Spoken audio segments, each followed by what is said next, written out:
All of the agencies assumed normal operations almost a month ago, and as of today's recruiting drive, all agencies are now fully staffed. Mandatory overtime has been cancelled and regular workdays of 8 hours have been implemented. All government functions have been moved to the public simulation, unless their services are physically impossible to provide in the simulation, like hospitals, and proof of imperial citizenship is required to receive benefits from the empire. We've completed 71% of all initial health screenings and repairs, but the awakening has paused that operation. All of our pods are currently occupied with people undergoing their awakenings, so the Imperial Health Administration is focusing on taking over existing structures in cities and towns across the globe and repurposing them to be used as clinics. Awakeners have all been transported to local cubes, and the Imperial Health Agency's clinic plan is 64% completed. Rural China and India are proving problematic, as new structures need to be purpose-built in those locations before pods can be printed and shipped there, Gaia reported. Printers. Minister Al-Mutari's brow furrowed. What do you mean by printed? One of the Empire's earliest advances was in 3D printing technology. His Majesty's breakthrough allowed for 3D printing at an atomic level, with atomic disassembly and reconfiguration. So, all Imperial technology is printed by those atomic printers. It's the most deeply classified of all the Imperial technological advances, Nova said, then, through an info pack about Imperial technological advances to both Yusuf and Jeremy for them to read when they had the time. Please hold your questions until the end of Gaia's status report, and look through those files I just threw to you when you have the time later. She nodded to Gaia, indicating that she could continue. As for the terrorist attacks, we've continued eliminating cells and have so far neutralized 734 individual cells. We've even captured and downloaded the brain data of one of their recruiters, and while the cult's protocols killed the lead from there, it still gave us a view into their operations. They have been silent for some time, however, and Nyx has mentioned that something doesn't seem quite right about their current extended silence. They've gone into hiding and seem to have ceased all operations other than their emergency cutouts, and all of them seem to have buried themselves as deep as they can. Why do you think that is? Are they afraid, or are they planning another big attack?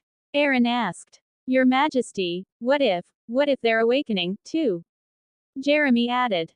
That's indeed the likeliest scenario, Nyx said. 3% of the population means 3% of the population, and the phenomenon won't be limited by citizenship or divided along ideological or political lines. So they've got some number of awakeners among their ranks and are keeping their heads down while their evolutions are underway. Aaron rubbed his temples. That's less than spectacular news. We're already going to have to deal with non-citizen awakened who may or may not cause trouble, he said, thinking back on all the comic books, cartoons, and movies he had consumed while growing up that involved supervillain organizations. But now we're going to have to deal with superpowered cultists that definitely will cause trouble. That's likely, yes, Nyx replied. Once their newly awakened cultists finish their evolutions, their overall strength as an organization will increase. And that means aggressive action on their part. What makes you say that? John asked. And how can we best counter it? I'm leery about the idea of recruiting kids, but I see no harm in plucking the cream of the 18 to 22-year-olds into Ares. Athena, get with Poseidon and Aeolus and implement focused recruiting among the Awakeners, Aaron ordered. He'd had the same idea, of course, but was originally planning on holding off on implementing it until the laws and regulations surrounding Awakeners had been addressed. But with a second person agreeing unasked, he decided to move his plan up. Do we have an idea of what triggers awakening? Yusuf asked. If we know that, we can start triggering our own awakenings among those willing to join the military, and even those that already enlisted but are still in the right age range. We know, but it's impractical at best, and perhaps cataclysmic at worst. I believe the visitors discovered us because my early awakening and reckless mana use was like a blind man flashing Morse code from a lighthouse out into the deep sea. And mana is what triggers awakenings, so by flooding that many people with mana, the signal we send out would be so blindingly intense that it would draw more attention to us from even further away. The awakening we're already undergoing is both a curse and a blessing, since, Aaron nodded to Nova in appreciation, I've been told that it shouldn't be distinguishable from the background noise of the shifting mana tides headed toward and swirling around Earth. I see, Yusuf said. He wasn't quite sure what to make of Aaron's admission just now. He definitely still respected the Emperor, and knew that shit would always happen whenever dealing with the unknown, but the potential calamity of the visitors having been brought upon them by Aaron's mistake was a difficult idea to contemplate. Besides, we're not sure yet which is better, natural or artificial awakening. I know of one person that awakened artificially, so we'll be comparing data sets based on her training versus the development of naturally awakened individuals, Aaron continued. There may be more ways than just that for people to trigger artificial awakenings. The Gold Labs in Lab City are working on their theories by studying the outliers. We can reasonably infer that puberty's malleability and rapid growth is one of the factors in natural awakening, so by studying those who are post and prepubescent should give us some insight into potential other methods of inducing awakening, Nova said. But it'll take time. How much time, exactly, do you think it'll take? Jeremy asked, already running calculations in his mind. The researchers are unsure. Not a single outlier awakened has finished their evolution yet for us to compare. So the only thing we know right now is that we don't really know anything. Aaron turned to Nova, who was in charge of all things related to the private simulation, and asked, how's development on the Henry's Eye system? Can it detect the mana levels in awakened? Our current sensors are sensitive enough, but that's the problem, if anything, they're too sensitive. Right now, the researchers are working on filtering algorithms to discard false positives caused by pockets of higher concentrations of mana. Due to needing to be able to detect the minuscule amounts of mana emanating from the distant object the visitors are traveling on, the number of false positives we got when we turned it around and looked at Earth was ridiculous. 15 billion results were mislabeled as awakened humans, not including the ones that are actually undergoing the final stages of their evolutions now. And those that have already finished and woken up are so weak as to be virtually indistinguishable from the background mana density in most places. That said, we expect them to strengthen as they gain access to more mana. Right now, their mana levels are likely low due to the aspected nature of their mana affinities and the basic mana gradient. After all, if an Earth-aspected awakened wants to draw Earth mana, they have to compete with the entire planet, which is still absorbing mana at an almost incomprehensible rate. Once that saturation process is finished, we expect the average strength of awakeners to undergo a rapid, dramatic rise, Nova said. She knew that Aaron appreciated detailed reports when the circumstances allowed for it, and given that the Empire was in a rare moment of relative peace and security, the detailed report would be best. Do the researchers have an estimate on how long it'll take them to develop the algorithm? Not currently, no. The constantly changing environment makes developing a one-size-fits-all filtering algorithm difficult. I could assign a V to it, but the error rate would still be too high for general usage and we would be forced to investigate all false positives. That would be detrimental, as it would give our enemies an obvious clue as to our tracking capabilities and stretch out the conflict by forcing them to come up with an effective countermeasure.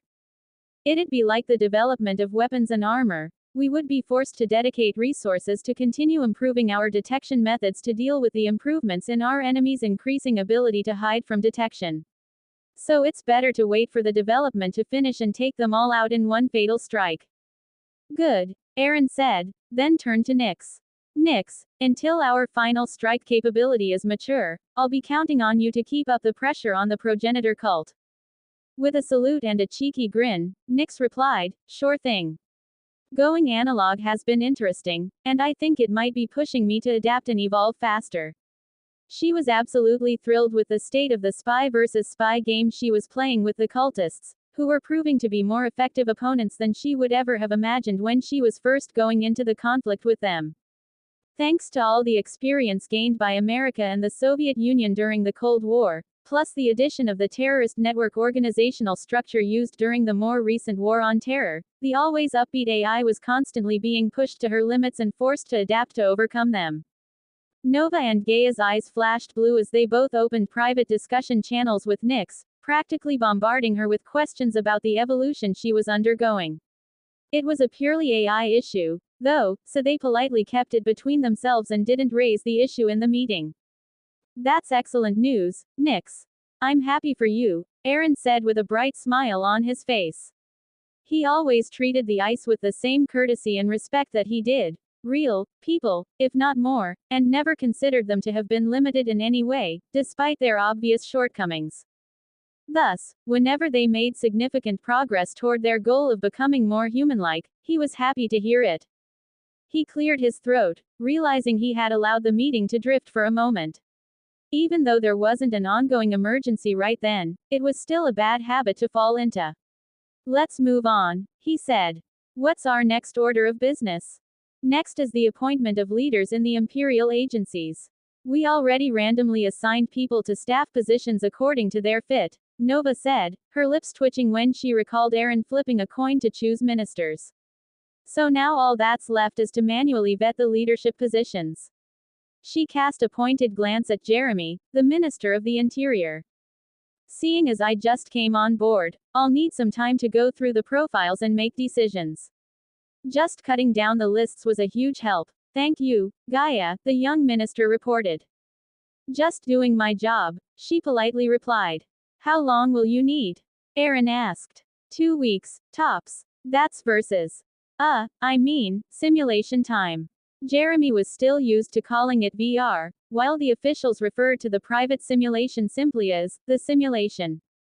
Just like how the government internally called people the awakened, or awakeners, and the public referred to them as the blessed, it demonstrated something of a gap in the amount of information available to the two groups.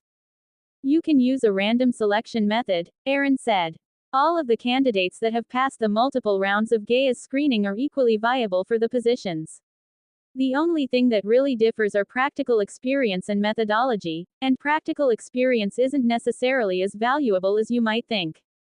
After all, nobody has ever led groups of awakened as part of a globe-spanning empire before, so any practical experience they may have in leadership positions or politics can actually be detrimental when issues crop up that are out of their understanding. Gaia nodded. I ran 4 filters through the entire Akashic record database, each time selecting for a different quality that would benefit the Empire specifically, as well as humanity in general. First was loyalty, second was their opinion of the Empire, third was ambition, or in less polite terms, corruptibility, and fourth was how motivated they would be to benefit humanity by bettering the lives of the people. The ones that filtered to the list in front of you are the ones that scored in the 90th percentile or higher in all 4 categories, with at least one in the 95th percentile or higher. What happened to the rest of the candidates? Jeremy wondered. That depends. The majority of them were assigned to lower positions in the various agencies, but a few were passed to Nix for further investigation and monitoring. We may be able to know everything there is in a person's head, but the Imperial Code doesn't cover thought crime. But that doesn't mean we can't predict the likelihood of people violating Imperial law in the future and bump them up to a higher threat category that requires stricter monitoring. Well, I'm glad there aren't any Eurasian spies among our citizens, at least, Jeremy said in a wry tone. He had come to terms with living in a totalitarian state, he thought, but every now and then something someone said would throw him for a loop and remind him of the absurdity of his current environment. And Gaia's Orwellian reference to thought crime had been one of those loop throwers. At least the Empire actually cares for the people, he thought. And besides, if I have to live in a totalitarian state, at least I'm one of the leaders, right? Nova caught that on her monitoring subroutine and gave Jeremy a nod with a bright smile on her face. All of our regulations and actions are aimed at preventing exactly the kind of corruption you fear to see happen in the Empire, Jeremy. The Emperor himself even implemented checks and balances on imperial power and authority that give people an out in case our leadership goes insane with the sheer power and authority at their fingertips. I know, it's just, suddenly having the curtain pulled back and seeing the man behind it is still something of a shock. Anyway, he cleared his throat, bringing himself back on topic. I'll have the positions assigned within the next 2 weeks. I have to do something to earn my keep, after all. He grinned. Excellent. I look forward to seeing the results, Aaron said. What's the next order of business, Nova? Nova simply looked at Yusuf. He had spotted the problem even before he had access to the information now at his fingertips, so she would let him be the one to report it. Public simulation exploitation. Employers are moving their companies to the public simulation and forcing workers to work in the time-dilated virtual offices, while only paying them based on the real-life equivalent. So they've effectively cut their salaries by 50%, either by forcing them to work twice as many hours or paying them for only half the hours worked, Yusuf reported.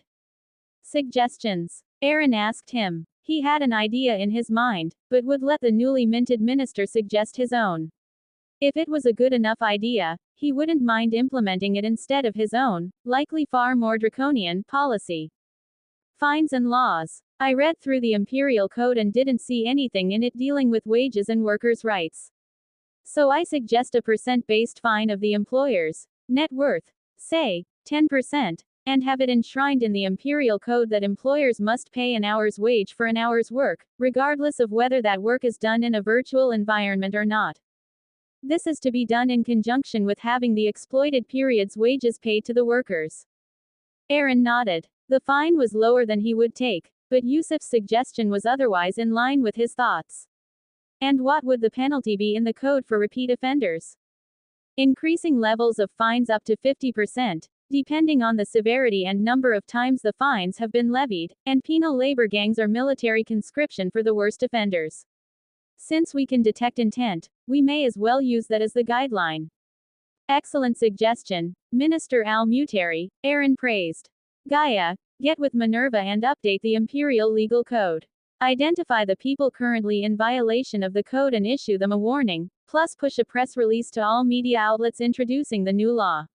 It's important enough to let everyone know about it, not just those who are currently affected by the issue. Don't be afraid to name names if there are any particularly egregious violators out there. Also, find a few companies that have excellent reputations, and aren't mine, and name them as exemplars. Give them an official good citizenship citation and award them a few tangible benefits to encourage others to fall in line with them. Your Majesty, speaking of employment law, I have a suggestion, Jeremy interjected. Go ahead. I suggest we implement an empire-wide minimum wage focused on actually being a livable wage. A single person requires a minimum of 500 Yen to maintain a subsistence-level existence that covers all of their absolute necessities. So a 40-hour workweek should cover at least that much, plus some for luxuries and savings. Aaron nodded, then held up his hand and sank into deep thought for a few moments. He came out of his thoughts and turned to Nova. That's doable. Calculate a minimum wage and publish it as a press release of its own to be released after the first Employees' Rights Act release. 2.50 Yen per hour should be fine, Nova said. Make it happen, Aaron agreed. Any other internal issues before we move on to military matters? Population, Yusuf immediately said. We need more people. Even with 7.5 billion people, Earth isn't fully populated and can still sustain a much higher population, especially with the technology at our disposal. So if we're to colonize the solar system, much less the distant stars, we need more people. Excellent suggestion, Minister. I'll leave it up to you. Bring me a fully fleshed out proposal in 2 weeks at our next regular meeting, Aaron ordered. Understood, Your Majesty. Yusuf relaxed in his chair and began considering things that would stimulate another baby boom as the meeting turned to military matters. The second to last item on today's schedule is the military, Nova said. With the designation of Mars as Ares Command, Lab City is in the middle of the final push in materials science to develop a new alloy that'll turn the entire planet into a fortress. The design is finished and will include surface domes and a tunnel network that delves all the way to the solidified core, where we'll house the necessary reactors and quantum superclusters. Work on that front has already begun and the mobile atomic printers we deployed reached the halfway point 2 days ago. How long will it take for the necessary advances to be completed? Aaron asked. If necessary, I can join in on the research and cut the time down by quite a lot. Only Nova knew that he was talking about purchasing another knowledge from the system. She thought for 2 whole nanoseconds before answering, that won't be necessary for now. The research should be completed within a month or 2, Lab City time. There are better things to spend your limited time on, sir. How long will construction take once the necessary materials are in place? He asked. 3 years, tops, John cut in. He was working on the design of the base with Athena, as experts should be left to perform the tasks they were knowledgeable in, otherwise, why even have a council of advisors at all? Good. Send me the design when you've got a final version and I'll approve it and send it to the printers once they're done in the core of the planet, Aaron replied. Moving on, he turned to Athena. How are we coming on the space fleet design? Lab City is having issues finalizing a design and choosing a weapon type. They're too busy arguing the merits of various existing designs from science fiction franchises, Athena sighed. If she were a real human being, she suspected she would have the mother of all headaches after listening to even a few minutes of the never-ending Star Trek versus Star Wars debate in Lab City. I really can't deal with them, sir. They're just too enthusiastic. What the hell are phasers and photon torpedoes and blasters in? She sighed again, her shoulders slumping. I'd rather deal with bored soldiers, sir. Please assign someone else as a liaison between Lab City and Ares, Athena begged. Aaron was a little taken aback. It was the first time one of his higher order ICE had had any issue fulfilling the tasks they were asked to do. Then he couldn't help but belly laugh. I'm sorry, I couldn't hold that in. Sci-fi geeks are your kryptonite, I suppose. He brought his expression back under control and cleared his throat, then turned to Nova. Anyone want to liaise with Lab City on Athena's behalf, Nova? Sir, I don't think any of us higher order ICE can cope with being dropped into that particular fire pit without the permission to use our admin privileges. It's been burning for 200 or 300 years for them, now, and I don't think it'll be solved in any of our lifetimes, Nova said. Time to create another higher order AI to oversee Lab City? Aaron asked with a frown. He would really rather not add another AI to the higher order, as there were already plenty. In his opinion, that was why he had begun using more virtual intelligences of late.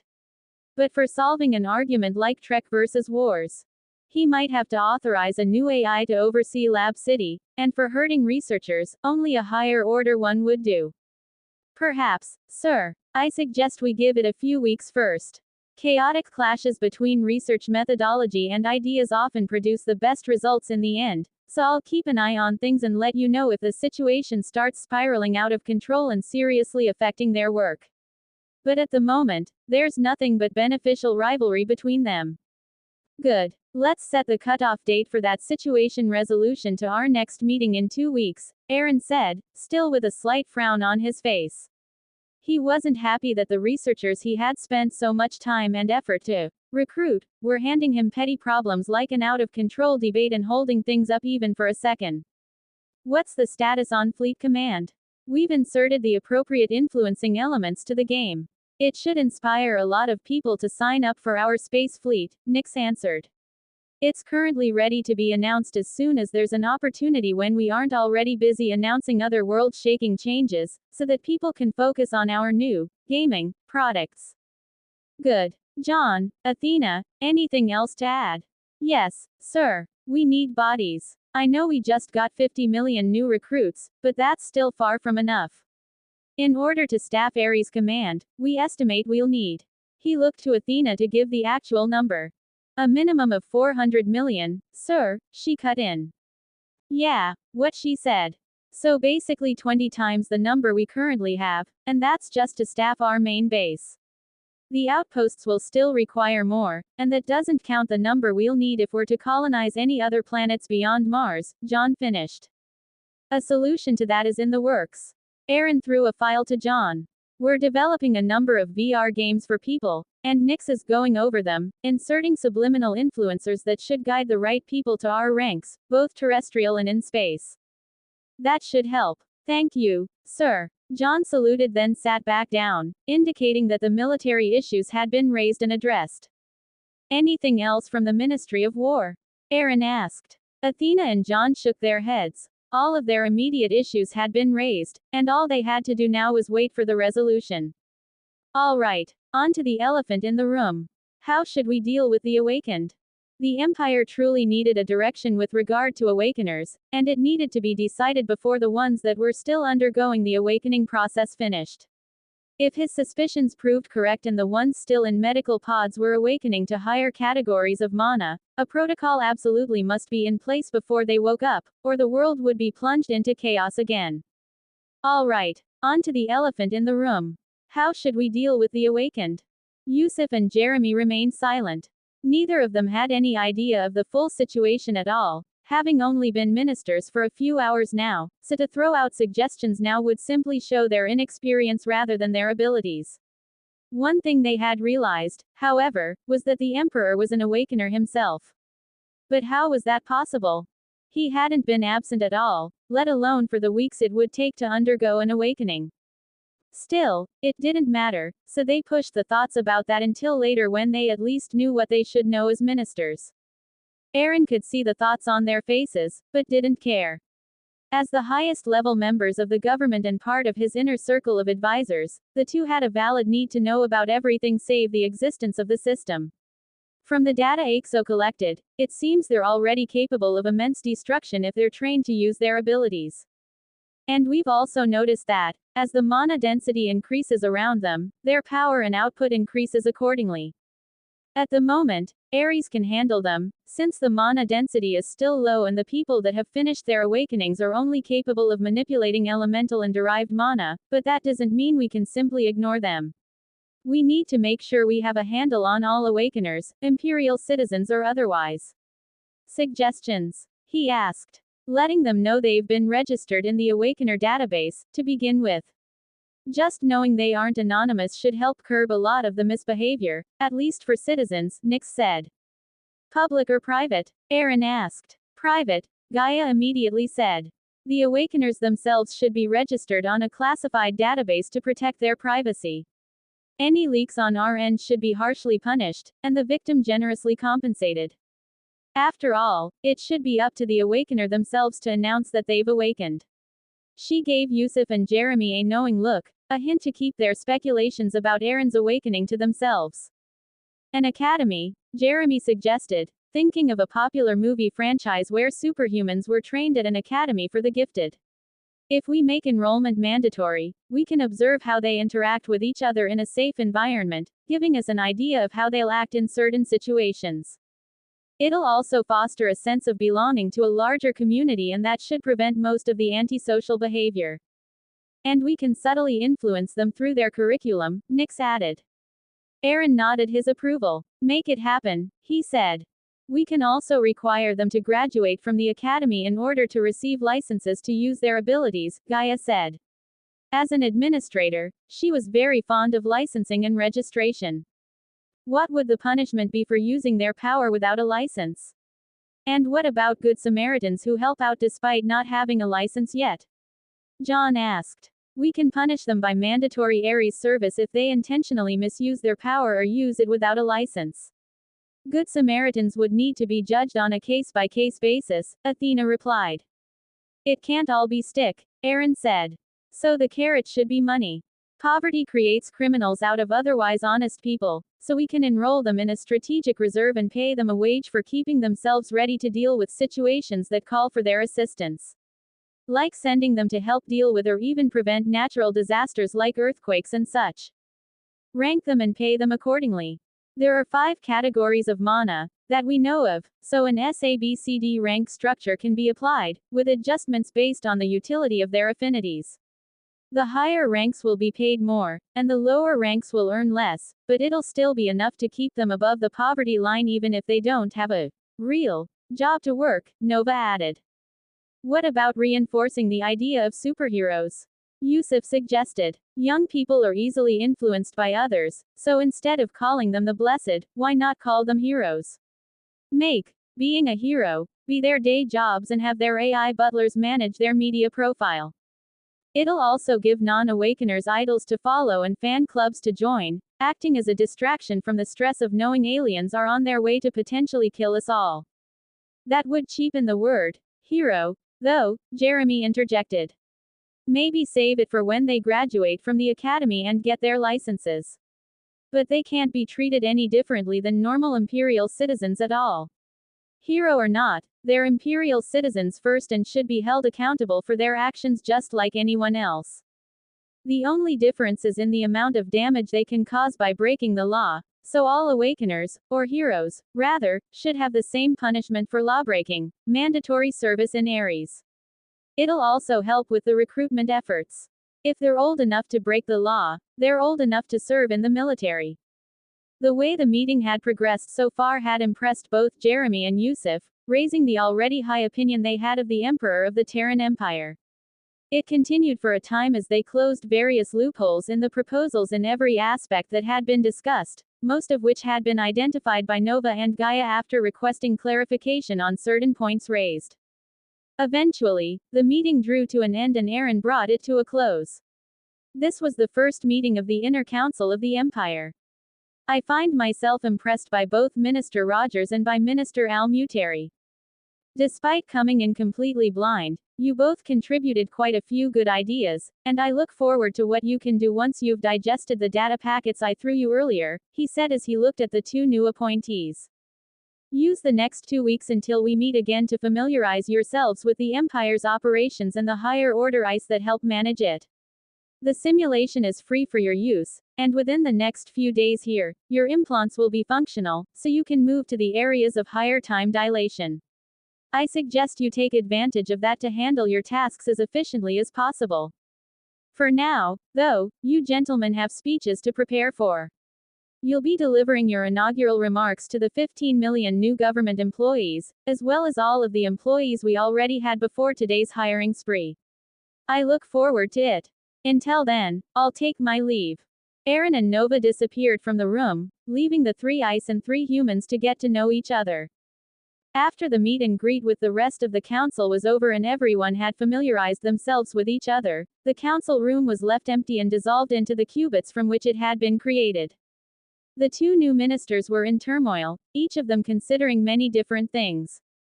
The meeting itself had been extremely productive, which surprised Yusuf. He was too used to meetings where the main focus was on snatching credit and being seen by upper management rather than resolving issues and enacting plans. Conversely, the Emperor, despite his lofty position, was willing to involve himself in even the most minor details of the operation of the Empire. Not that he was a micromanager, either, but he had actually listened to the advice and suggestions of his advisory council instead of stubbornly insisting that his was the only voice that mattered. Jeremy, on the other hand, had no experience in society and had felt that the council meeting was more akin to a group of college friends planning an extended trip after they graduated. It was nothing like he had imagined. There was no politicking, there were no dark rooms, and though the meeting was held privately, no favors were traded or any of the other Hollywood political tropes that were so common in the movies he'd watched growing up. According to both men's understanding of how former leaders worked, nothing that had just taken place was anything that even approached the word normal. They didn't expect that issues would be raised, suggestions gathered, plans formed, and solutions enacted, all in the space of a single working day. Perhaps there was something to the Empire after all, rather than it being a single powerful man's individual power fantasy that he had forced the entire human race to capitulate to.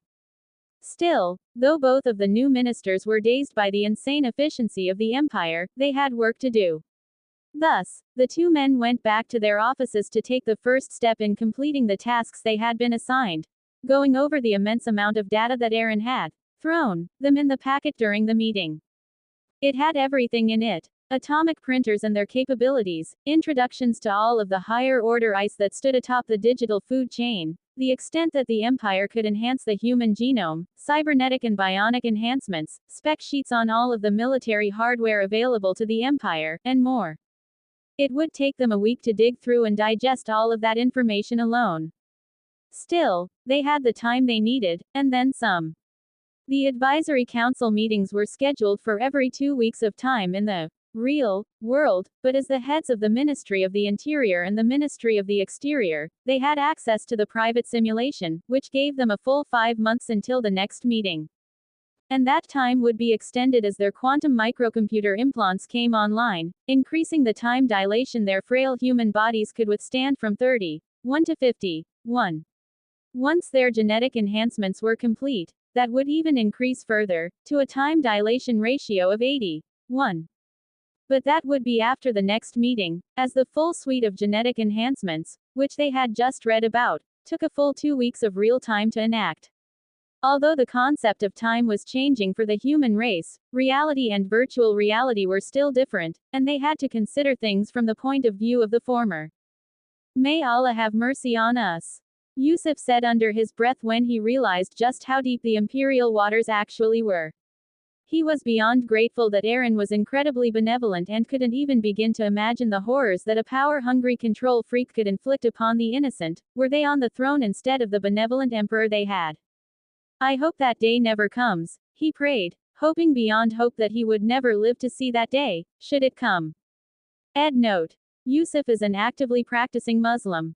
I'll do my best to respect Islam and the Muslims that practice it, but as it isn't my own religion, I may make mistakes when I insert phrases and sayings here and there to make the characters feel more real, as I regularly do. If I do offend, I apologize in advance, and the mistakes in the novel are solely mine, not Agent_47's. The two men continued reading for hours, both of them having completely lost track of time as they read the files in their hands. Not only had their asses gone numb, but so had their thoughts.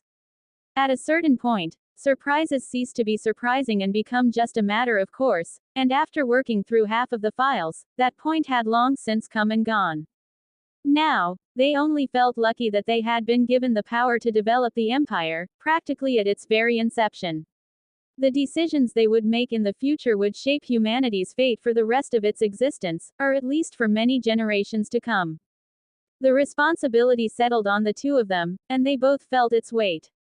So, Jeremy, right? Yusuf began. Jeremy nodded and waited for him to continue.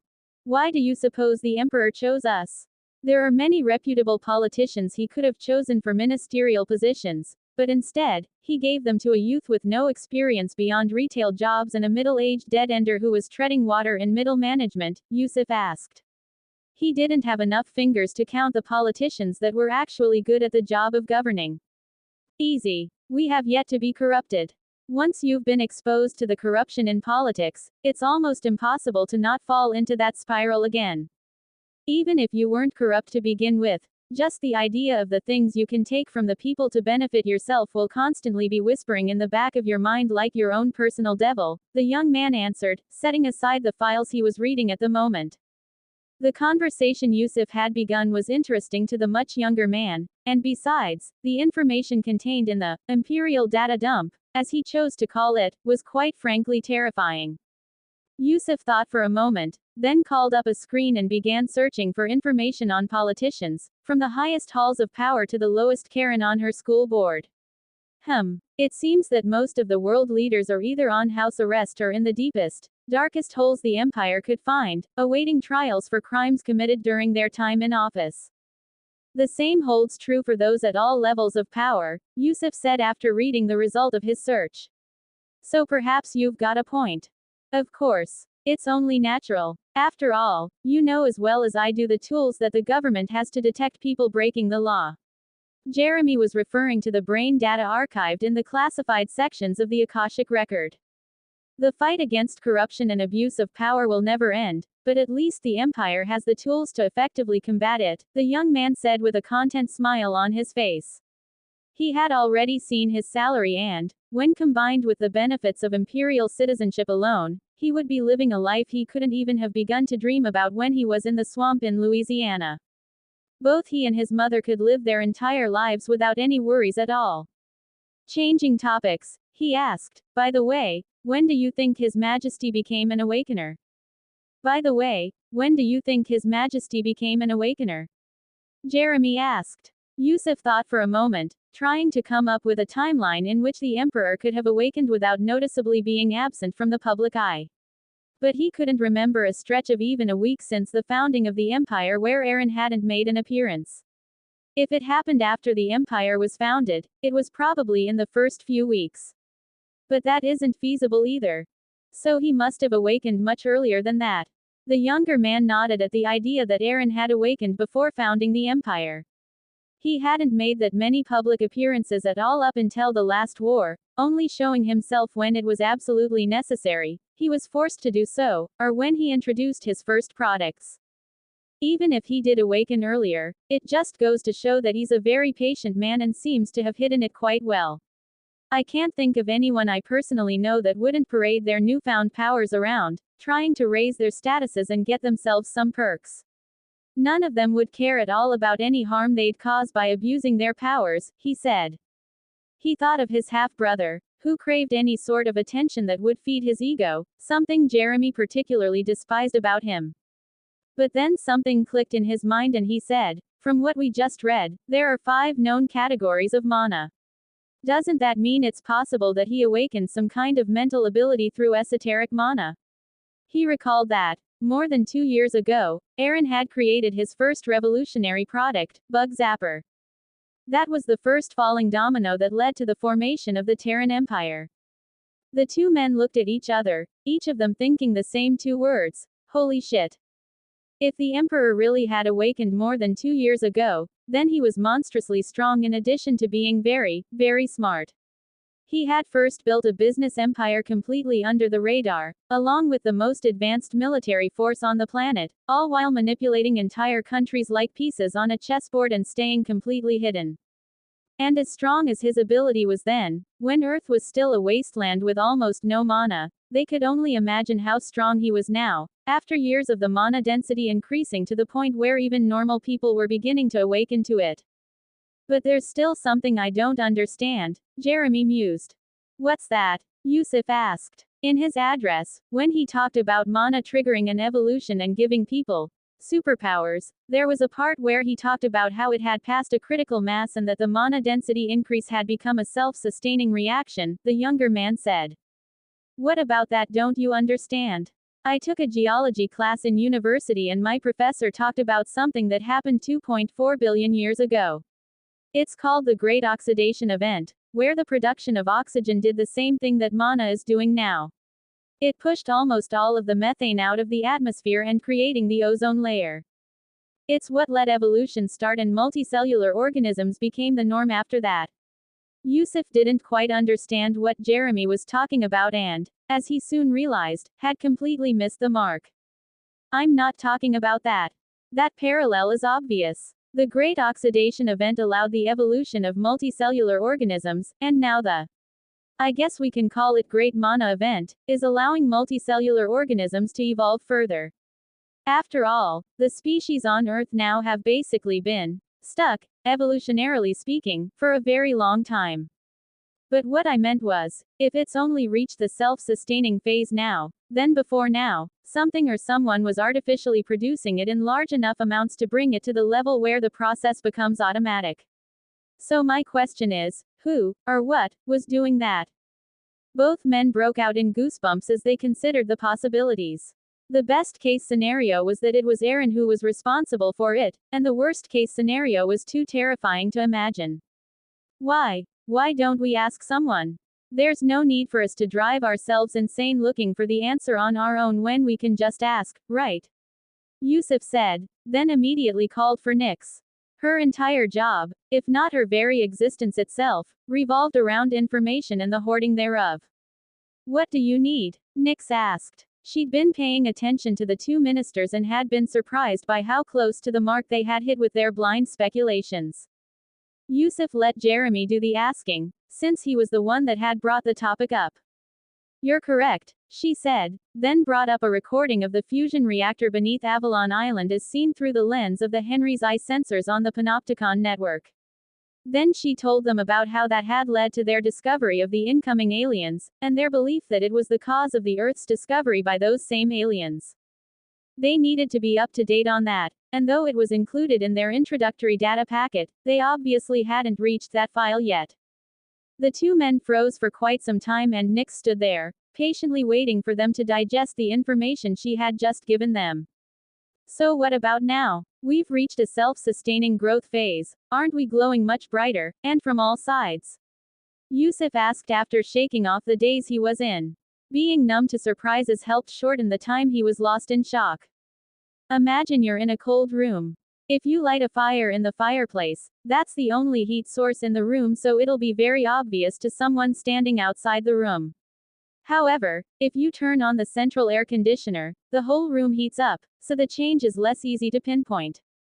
That's the current situation. When the only mana source was the reactor beneath Avalon Island, it was very obvious, like a lighthouse on a dark night.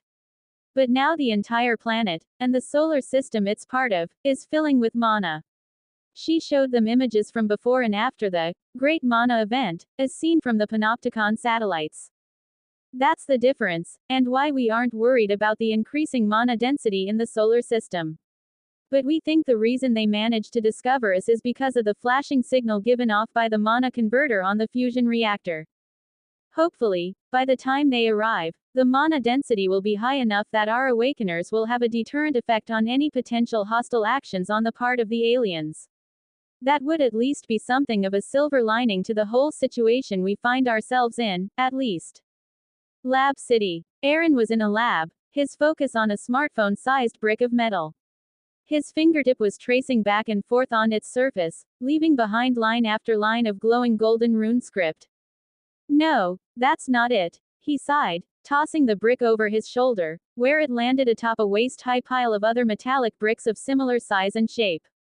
He leaned back in his chair and closed his eyes, his perception turning inward in meditation until he saw his runic heart. It rhythmically pulsed, flashing a dark gold light with each cycle of contraction and expansion. Over the past 10 weeks he had spent in Lab City, he'd been deciphering the trillions of lines of rune script that had been carved into his heart by the system, focusing on increasing his library of useful runes beyond those imprinted in his memory by the knowledge he'd bought from the system. What he had discovered was absolutely nothing. He still couldn't grasp how they worked or what they were supposed to do. Would he be forced to buy more advanced runic knowledge from his system? It wasn't something he wanted to do. His SP would be better spent right now on strengthening humanity for the inevitable conflicts to come in the future. After all, even if these first aliens were peaceful, the only guarantee was that not all aliens would be the same. Eventually, humanity would find itself in the grip of an interstellar war, and every moment until that inevitable outbreak must be spent on ensuring that they came out on top. He sighed and opened his eyes again, pulling a new brick of metal from the neatly stacked pile in front of him. His fingertip glowed gold as he was about to repeat the process, when suddenly, the door to his lab was thrown open and a man rushed in. Mon Dieu! The man shouted, practically vibrating with excitement.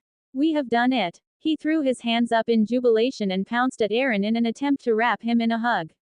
Aaron dodged to the side and the man crashed face first into the chair he had been sitting in.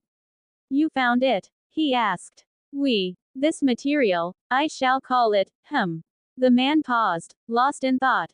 It was obvious he had rushed over the moment his discovery was made without even thinking about anything beyond having made it. Well, I guess I'd be just as crazy as him if I was a Lab City researcher, Aaron internally mused.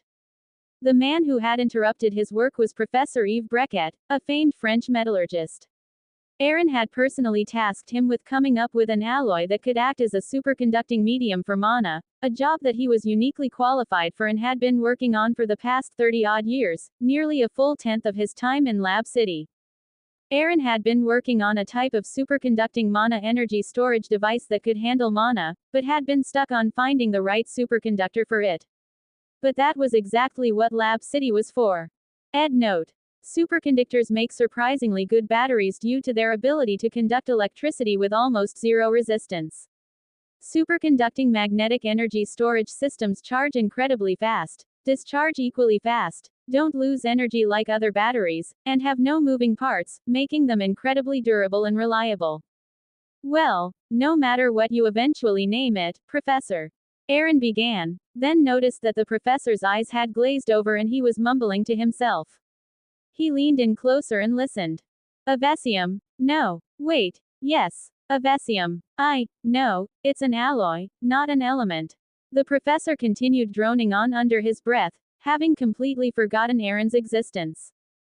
Aaron sighed and waved his hand, sending Professor Brequet back to his own lab, then rubbed his temples and fell back into his chair. Nova, he said. Nova stepped out of concealment. She never actually left his side, even when he asked to be alone so he could focus, and asked, Yes, sir. Where am I going wrong? Why can't I decipher the runes on my own heart? He grit his teeth in frustration. 10 weeks, sir. You were insistent on figuring this out on your own and swore you'd do it without anyone else's help, sir.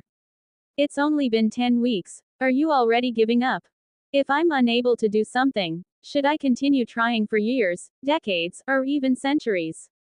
All I'd be doing is wasting time banging my head against an indestructible wall. I have better things to do with my time and there are people who need me, he righteously said. All right, sir. Can I ask you for a favor? Nova changed the subject. Oh, of course you can, Nova. What do you need? I'd like your permission to use your brain data for a secret project, and for you to not ask about it until it's ready, sir. Of course, you have my full permission, Aaron said, then wrenched the conversation back onto its original course. So do you have any advice on deciphering the runes on my heart?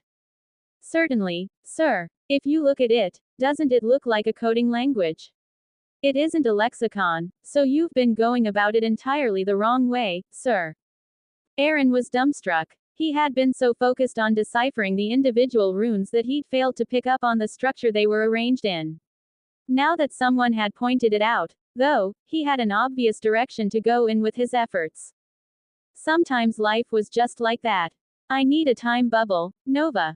Crank the time dilation rate up in my lab as much as you can. I have a language to learn.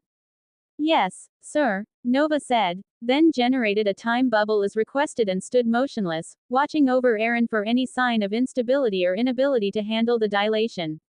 She was surprised when he easily managed to handle a time dilation of 1427. 1, which was as much as she could give him with the processing power at her disposal. The Empire still needed to function, after all, or she would have focused all of her quantum superclusters on his request. 15 years later. Aaron opened his eyes, having finally deciphered 2.81% of the runes carved into his heart. It was his absolute limit, as the rest of the runes seemed shrouded in some kind of obscuring fog. He reached out and grabbed a smartphone-sized brick of Professor Brackett's new alloy and his fingertip glowed gold as he rapidly passed it back and forth over the surface of the material, leaving trails of glowing golden rune script carved into the metal in the wake of his fingertip. Soon, the entire brick was covered in so much rune script that the whole thing glowed a dim, dark gold and it began sucking the mana out of the air in his lab. Aaron smiled at his success and tossed the brick up and down, catching and tossing it back up like an expert juggler. I did it, Nova. It's a success. Congratulations, sir, she said. Now all you have to do is figure out how to automate the process so you don't have to do it yourself. I know just the thing, he replied, bringing up his System Shop interface.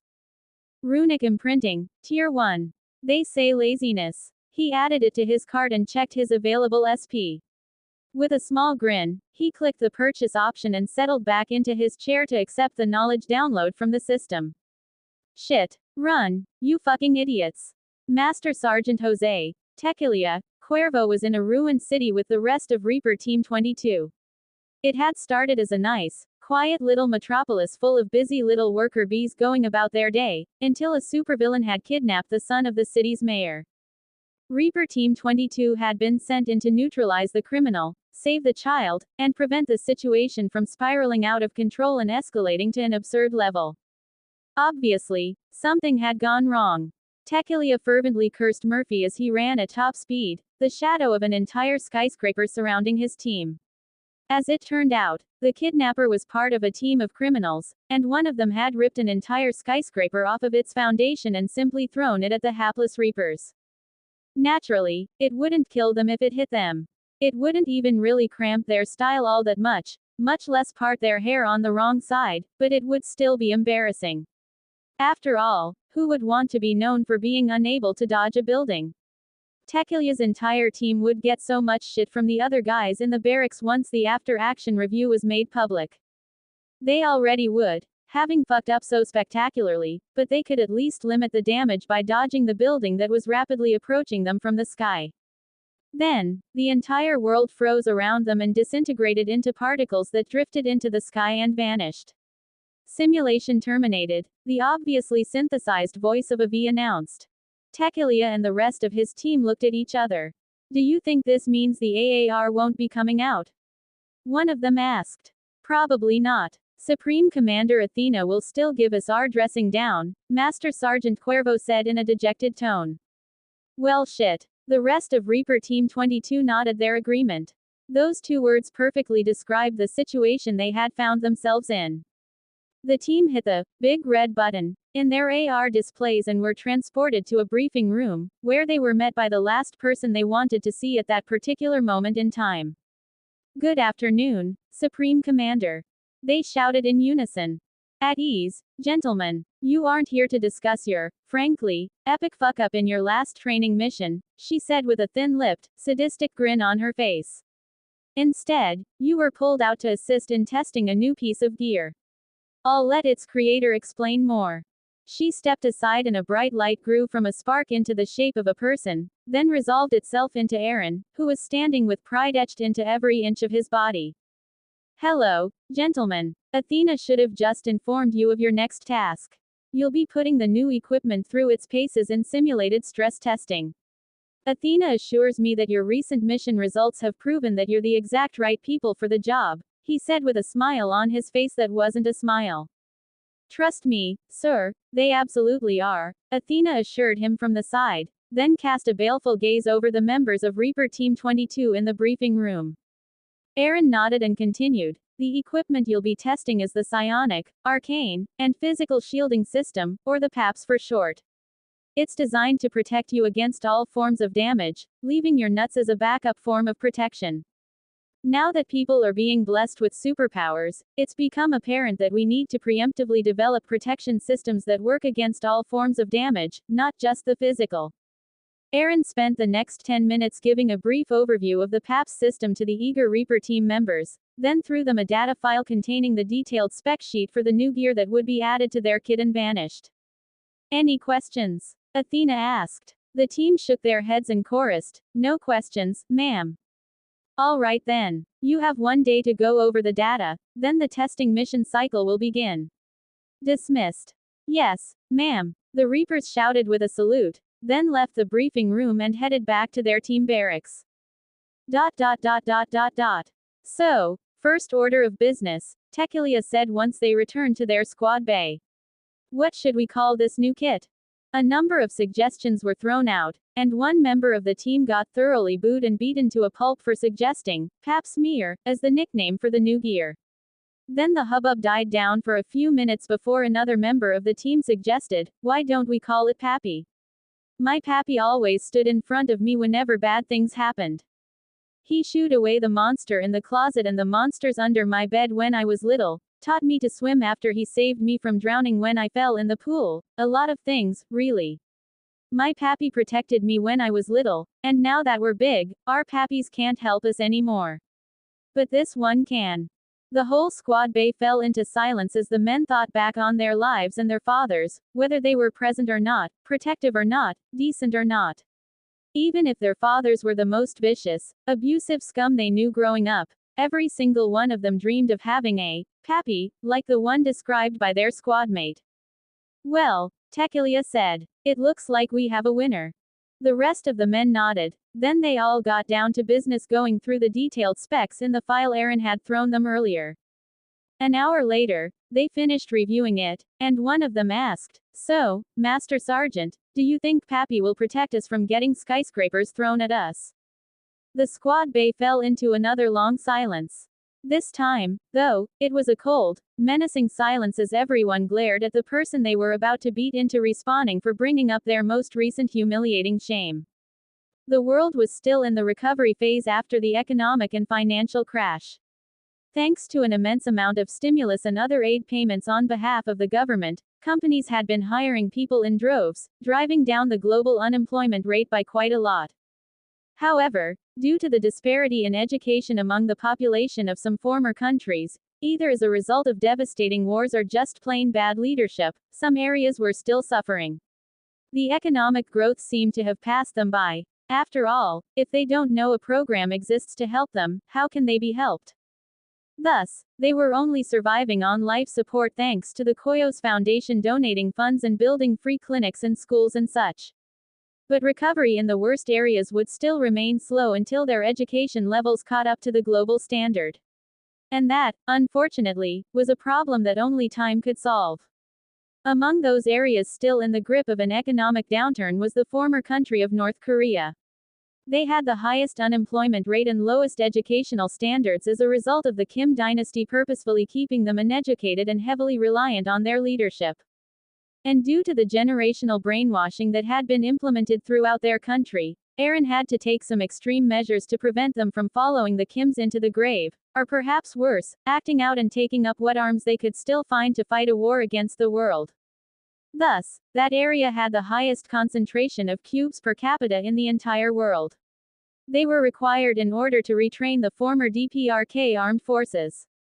Once those had been settled into their long-term pods, the next group to be treated were the very old, the very young, and the very ill. The empire wasn't just providing healing of the body, but also healing the minds of the people and clearing the fog that the Kim regime had purposefully put them into, clearing their minds and restoring their critical thinking skills while not implanting any further operant conditioning triggers.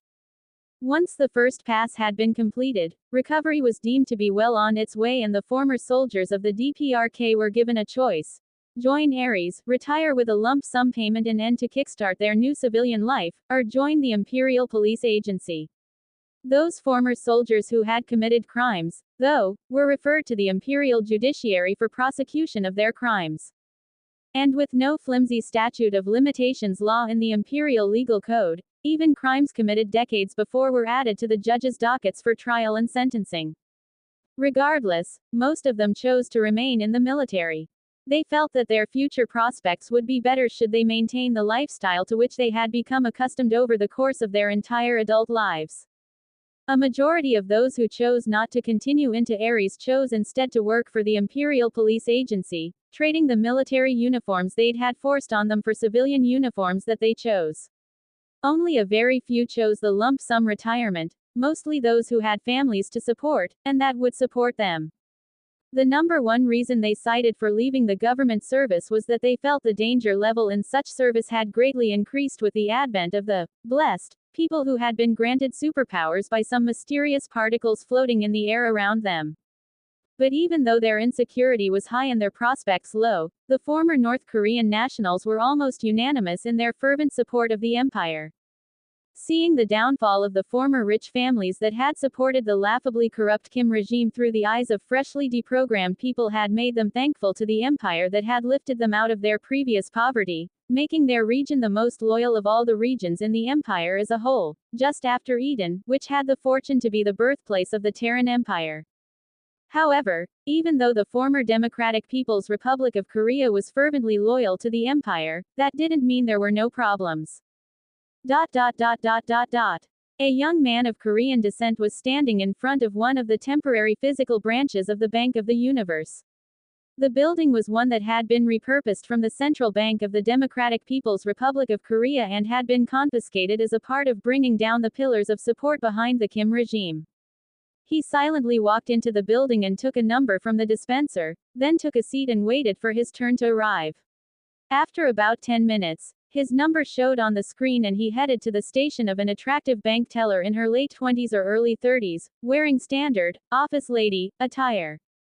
Good afternoon. Welcome to the Pyongyang branch of the Bank of the Universe.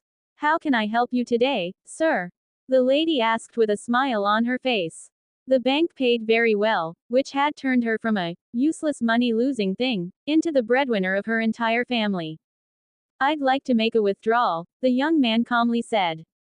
How much would you like to withdraw? Asked the young lady.